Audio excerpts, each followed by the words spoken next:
Milestone ট্র্যাজেডিতে বিরতির পর আবারও শুরু হয়েছে এনসিপির জুলাই পদযাত্রা। বুধবার সকালে এনসিপির পদযাত্রা পৌঁছায় চাঁদপুরে।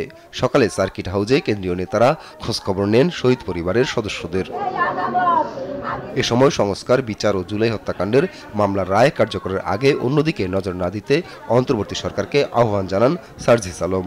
খুনি হাসিনা থেকে শুরু করে তার যে দোসররা সরাসরি এই নির্দেশের সাথে ছিল, বাস্তবায়নের সাথে ছিল এই হত্যাকাণ্ডের, এই গণহত্যার, তাদের দৃশ্যমান বিচার, রায় এবং কার্যকর হওয়ার পূর্ব পর্যন্ত এই বাংলাদেশে অন্তর্বর্তীকালীন সরকার, আমাদের বিচার বিভাগীয় যারা রয়েছে, তারা যেন অন্য কোনো কিছু চিন্তা না করে। পরে শহরের বাস স্ট্যান্ড এলাকায় পথসভায় বক্তব্য রাখেন কেন্দ্রীয় নেতারা। হাসনাত আব্দুল্লাহ বলেন, আওয়ামী ফ্যাসিবাদ আবারও মাথাচাড়া দিয়ে উঠতে চাইছে। তারা ফিরতে চাইলে প্রতিহতের ঘোষণা দেন হাসনাত।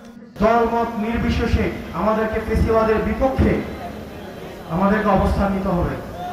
আপনারা গতকাল দেখছেন লাশের উপর দিয়ে এই আওয়ামী ফ্যাসিবাদ আবার তারা রাজনীতি করার চেষ্টা করেছে।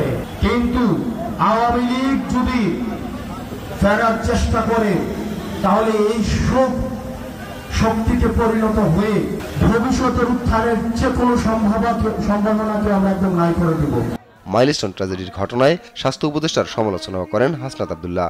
একজন স্বাস্থ্যমন্ত্রী আছে বাংলাদেশের, চিনেন ওনাকে? উনি ডক্টর মোহাম্মদ ইউনূসের ভাই ব্রাদার কোথায় আসছে।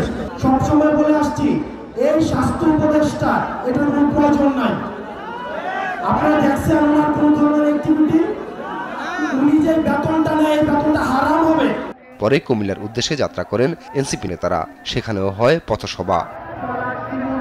আপন অপু, নিউজ ডেস্ক, দেশ টিভি।